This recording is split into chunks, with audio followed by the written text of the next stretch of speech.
তিনি না হইলে আমরা হইতাম না। ওই নবীর উম্মত আল্লাহ পাক আমাদেরকে বানিয়েছেন, যেটা বলতেছিলাম। ওই নবীর উম্মত আল্লাহ পাক আমাদেরকে বানিয়েছেন, যেই নবীর উম্মত হওয়ার জন্য আদম সফিউল্লাহ থেকে ঈসা রুহুল্লাহ পর্যন্ত সমস্ত নবী রাসূলই আল্লাহর দরবারে দরখাস্ত করেছেন, আল্লাহ আমাদেরকে নবী বানাইছো, আমরা খুশি। এর থেকে বেশি খুশি হইতাম যদি পেয়ারা নবীর উম্মত বানায়া আমাদেরকে দুনিয়াতে পাঠাইতা। বিনা দরখাস্তে আল্লাহ পাক আমাদের তকদিরে ওই নবীর উম্মত হিসেবে আমাদেরকে কবুল করেছেন। আমরা খুশি না বেজা? খুশি। এই জন্য খুশির আওয়াজে বলি আলহামদুলিল্লাহ। এবার আসেন, ওই যে বলছিলাম এই লাইলাতুল কদরের রাতটা তাফসীর করব। এই তাফসীরটা হলো এটা। এই তাফসীরের নাম তাফসীরের মা শাহিদুল ইমাম। কে ওনাকে পছন্দ করেন, কে পছন্দ করেন না, এটা তাদের ব্যক্তিগত ব্যাপার, কিন্তু উনি যা লিখেছেন এটা খণ্ডন করার মতো কোনো ক্ষমতা কারো নাই।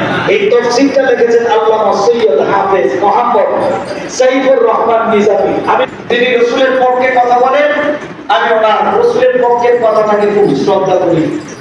আহলে বাইতের পক্ষে কথা বলে এগুলো আমি খুব শ্রদ্ধা করি, সম্মান করি।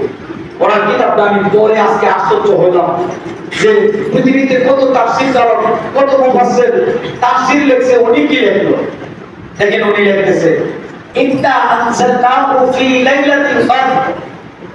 আল্লাহ পাক বলতেছেন আমার নবীকে, নিশ্চয়ই আমি কদরের রাতে অবতীর্ণ করেছি। কি অবতীর্ণ করেছে, কি নাযিল করেছি? ইন্না আনজালনাহু ফি লাইলাতিল কদর, নিশ্চয়ই আমি কদর নাযিল করেছি। তো কদর কি নাযিল করেছেন? মুফাসসিরিন ইকরাম রাইসুল মুফাসসিরিন হযরত আব্দুল্লাহ ইবনে আব্বাস রাদিয়াল্লাহু তাআলা বলেন নাযিল করেছে পবিত্র কুরআনুল কারীম। সুবহানাল্লাহ, সুবহানাল্লাহ। এখন পবিত্র কুরআনুল কারীম যে নাযিল করেছেন লাইলাতুল কদরে, এটা দুইটা riwayat আছে। একটা riwayat হলো পবিত্র কুরআনুল কারীম ছিল লৌহে মাহফুজে। এই লৌহে মাহফুজ থেকে শবে বরাতের রাত্রিতে আল্লাহ পাক এই পবিত্র কুরআনুল কারীমকে কি প্রথম আসমানে নিয়ে আসছেন জিবরাইলের মাধ্যমে। আর লাইলাতুল কদরের রাত্রিতে এটা দুনিয়াতে কি করেছেন, হস্তান্তর করেছেন।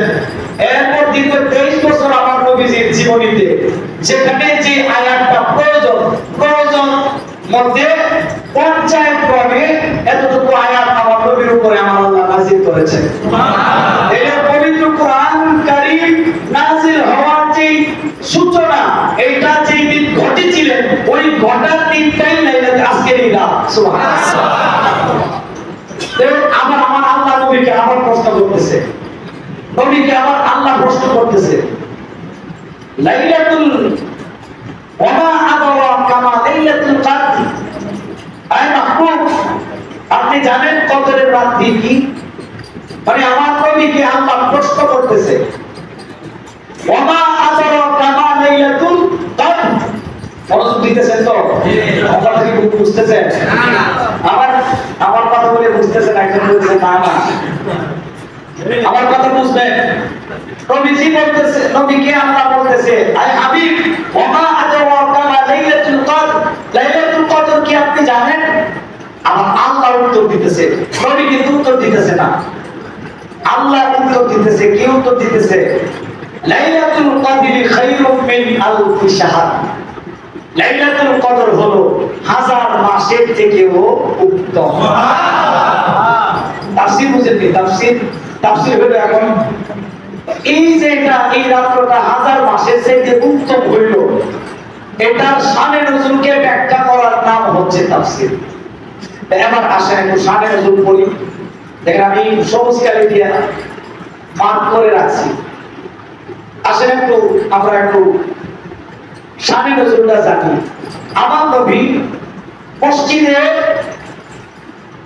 হারামাইন শরীফে কোন কোন রিওয়ায়াতে আসছে এই সূরাটা মক্কায় অবতীর্ণ, কোন কোন লেখ মানে ইমামগণ বলেছেন এটা মদিনায় কি অবতীর্ণ, কিন্তু বেশিরভাগ আলেমেরাই একমত যে এটা মক্কায় অবতীর্ণ। তা আমার নবী মসজিদে হারামে সাহাবীদেরকে নিয়ে বসে বনি ইসরাঈলদের মানে বনি ইসরাইল জামানার একজন আবেদের কথা বর্ণনা দিতেছে। সুবহানাল্লাহ। অন্তরের কানটা লাগায়া দেন, নবীর মহব্বতটা অন্তরে ফিটিং করেন। আজকের রাত কত মানুষ সারা রাত ইবাদত করবে, কিন্তু তার আমলটা জিরো জিরো থাকবে। একটাই মাত্র কারণ, তার ভিতরে আমার নবীজির বিন্দু পরিমাণ মহব্বত নাই। আমার বাবারা